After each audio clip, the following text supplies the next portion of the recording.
अफगानिस्तान और इंडिया के बीच एक बड़ी डेवलपमेंट सामने आई है कि जब अफगानिस्तान की अथॉरिटीज ने ये फैसला किया है कि वो अफगानिस्तान में मौजूद ऐसी प्रॉपर्टीज जो कि हिंदूज और सिख्स की हैं वो उनको वापस कर रहे हैं। अब एजुकेशन दे रहा है इंडिया, तालीम दे रहा है, गंदम दे रहा है अफगानिस्तान को, तो वहाँ इनडायरेक्टली वहाँ की सोसाइटी में ये असर आएगा कि भाई हमारे मुश्किल वक्त में जो हमारे बच्चों को पढ़ा रहा है या हमें जो खाना दे रहा है या हमें जो बाकी अस्पताल के फैसिलिटीज दे रहे हैं वो इंडिया है। तो एक तरफ अगर अफगान तालिबान के जो ताल्लुकात पाकिस्तान से खराब हो रहे हैं तो दूसरी तरफ वो अपने ताल्लुकात एस्टेब्लिश कर रहे हैं भारत के साथ। तो अफगानिस्तान इंडिया के साथ बहुत अच्छे रिलेशंस चाहता है।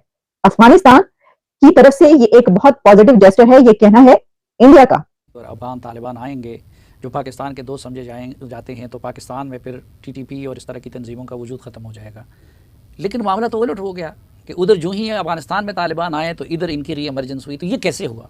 बहुत परेशान।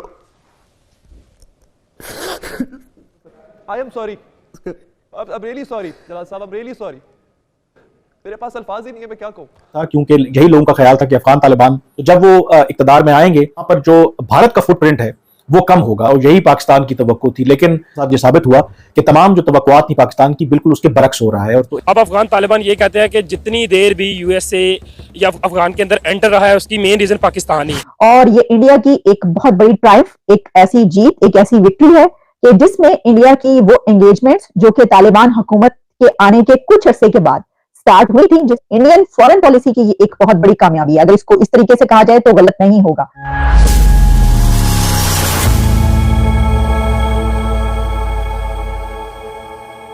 नमस्कार दोस्तों, अफगानिस्तान की सत्ता पर काबिज तालिबान के तेवर थोड़े नरम पड़ने लगे हैं।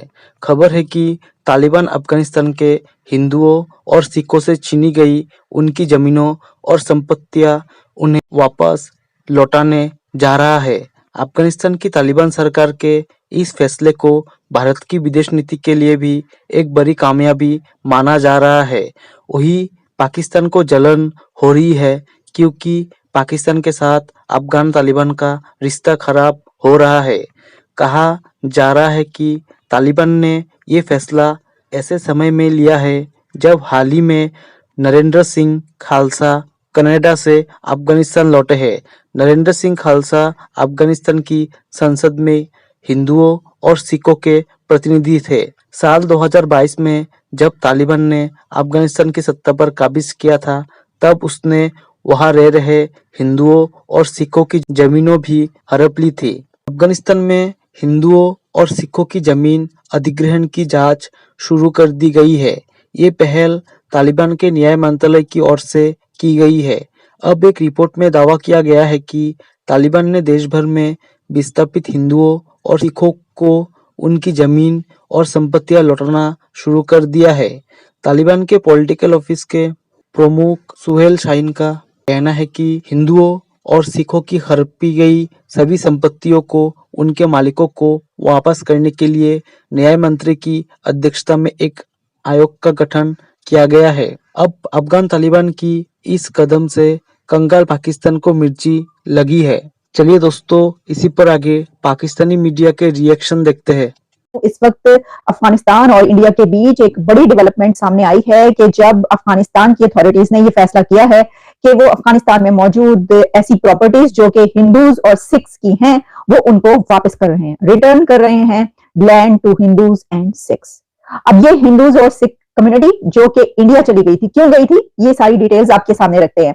हुआ कुछ यूं है कि जो सुहेल शाहीन जो कि तालिबान के स्पोक्स पर्सन है, तालिबान गवर्नमेंट इन अफगानिस्तान, उनकी तरफ से ये ऐलान किया गया है, बताया गया है कि अफगानिस्तान ने ये डिसाइड किया है कि वो हिंदूज और सिख्स को, जो माइनॉरिटीज हैं, उनकी प्रॉपर्टीज जो कि जो वार लॉर्ड्स हैं उनके पास चली गई थी और वार लॉर्ड्स ने ये जमीनें हथिया ली थी, उनके ऊपर कब्जा कर लिया था, तो उनसे रिक्लेम करके, उनसे वापस लेके अब ये तमाम private property Hindus and Sikhs को वापस की जाएगी।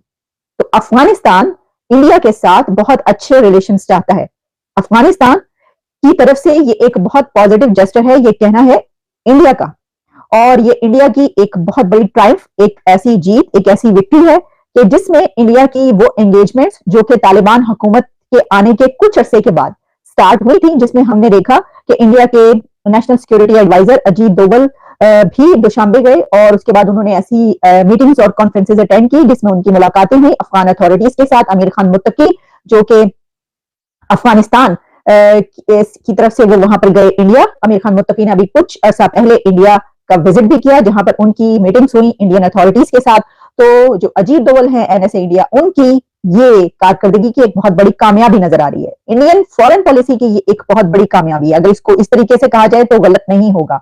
इसकी वजह यह है कि जिस वक्त तालिबान आए थे, तालिबान हुकूमत आई थी, उस वक्त हिंदूज और सिख्स की एक बड़ी तादाद जो कि टोटल 1% ऑफ अफगान पॉपुलेशन बताई जाती है, वो माइग्रेट कर गए थे। वो अपना बोरिया बिस्तर समेट कर चले गए थे इंडिया। इंडिया ने वहां पर उनको रिजाइड करने के लिए वहां पर जगह दी थी, इंडिया ने उनको वहां पे जगह प्रोवाइड की। इसकी वजह यह है कि जिस वक्त अफगानिस्तान में तालिबान हुकूमत आई तो तालिबान हुकूमत को इंडिया की तरफ से अप्रूव नहीं किया गया या रिकग्नाइज नहीं किया गया और अभी तक नहीं किया गया।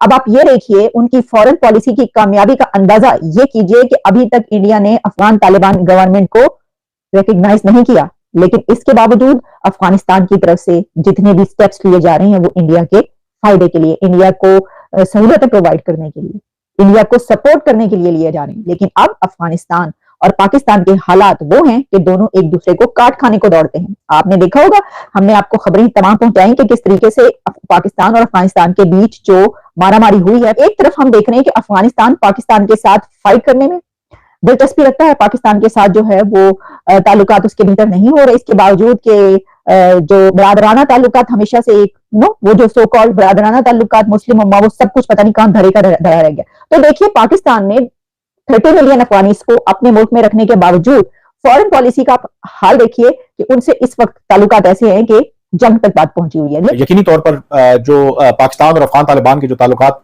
आपस में कशीदा हुए, ये अनएक्सपेक्टेड था, क्योंकि यही लोगों का ख्याल था कि अफगान तालिबान क्योंकि पाकिस्तान के बहुत क्लोज हमेशा से उनके हिस्टोरिक रिलेशनशिप रहे हैं, तो जब वो इक़्तिदार में आएंगे तो वहां पर जो भारत का फुटप्रिंट है वो कम होगा, और यही पाकिस्तान की तवक्को थी। लेकिन ये वक्त के गुजरने के साथ ये साबित हुआ कि तमाम जो तवक्कुआत थी पाकिस्तान की बिल्कुल उसके बरक्स हो रहा है। और तो एक तरफ अगर अफगान तालिबान के जो ताल्लुकात पाकिस्तान से खराब हो रहे हैं, तो दूसरी तरफ वो अपने ताल्लुकात एस्टैब्लिश कर रहे हैं भारत के साथ। और कुछ मुबसरीन का ये भी ख्याल है कि भारत भी शायद इस मौके को गनीमत समझता है कि अगर अफगान तालिबान के ताल्लुकात पाकिस्तान से खराब हो रहे हैं तो ये अच्छा एक मौका हो सकता है उनके लिए कि वो इन रोड्स बनाएं अफगानिस्तान के अंदर और तालिबान के साथ जो ताल्लुकात हैं वो एस्टैब्लिश करें। और तालिबान भी इसको एज अ लेवरेज के तौर पर पाकिस्तान के खिलाफ आपको पता है कि इस्तेमाल कर सकते हैं, क्योंकि दे ऑल्सो अंडरस्टैंड कि जो पाकिस्तान है उसके लिए ये बड़ा एक सेंसिटिव इशू है।